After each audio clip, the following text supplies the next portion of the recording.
জয় রাধে, জয় নিতাই চৈতন্য। আশা করি সবাই ভগবানের কৃপায় খুব ভালো আছেন এবং আনন্দিত আছেন। আমরা আজকে শ্রীমদ্ ভাগবত মহাপুরাণের প্রথম অধ্যায় ৩৬তম শ্লোকে আলোচনা করব। আমরা দেখছিলাম আগের দিনে যে নারদ মুনি এই কলিযুগের বর্ণনা দিচ্ছেন সূত মুনিকে। এই যে কলিযুগের বর্ণনা, এই কলিযুগের বর্ণনা কিন্তু আজ থেকে প্রায় ৫৫০ বছর আগে, যখন দাপরের শেষ হচ্ছে, তখন শ্রীমদ্ ভাগবতের যে বার্তা, সেই ভাগবত কথার মধ্যে প্রকাশিত, যাহা বর্তমানে ঘটছে। এই হচ্ছে শাস্ত্র, এই হচ্ছে বিজ্ঞান। প্রকৃত বিজ্ঞান যদি কিছু হয়, তা আমাদের সনাতন শাস্ত্র। এবং আমরা আজকের এই শ্লোক অর্থাৎ ৩৬তম শ্লোক নিয়ে আলোচনা করব, প্রথম অধ্যায় মাহাত্ম্য কথায়। চলুন আমরা প্রথমে শ্লোক দেখব, তারপরে এই শ্লোকের বিস্তারিত ব্যাখ্যা নিয়ে আলোচনা করব। অবশ্যই আপনারা সঙ্গে থাকুন। তো ৩৬তম শ্লোকে নারদ মুনি কি বলছেন? নারদ মুনি বলছেন যে अट्टशूलायना पादा शिवशूलायिता द्विजातयः कामिन्यकेशशूलिन्य সম্ভাবন্তি কলাবিহা।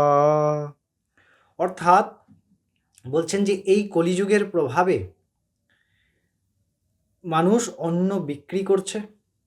যে অন্ন দান করা হতো, এখন সেই অন্ন বিক্রি হয়।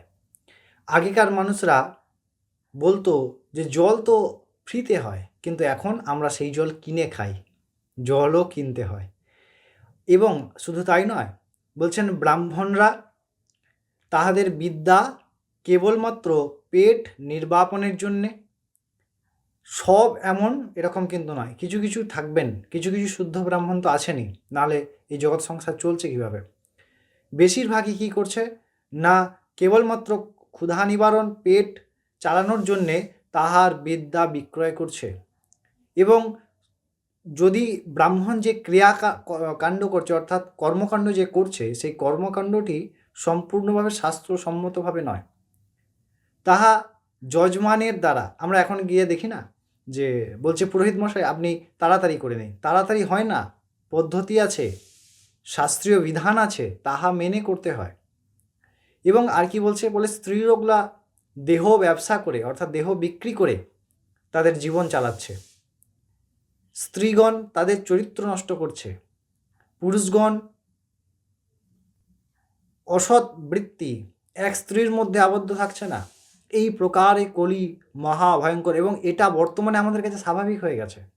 এই কথা বলছেন নারদ মুনি যে কলির কি মহা প্রকোপ শুরু হয়েছে।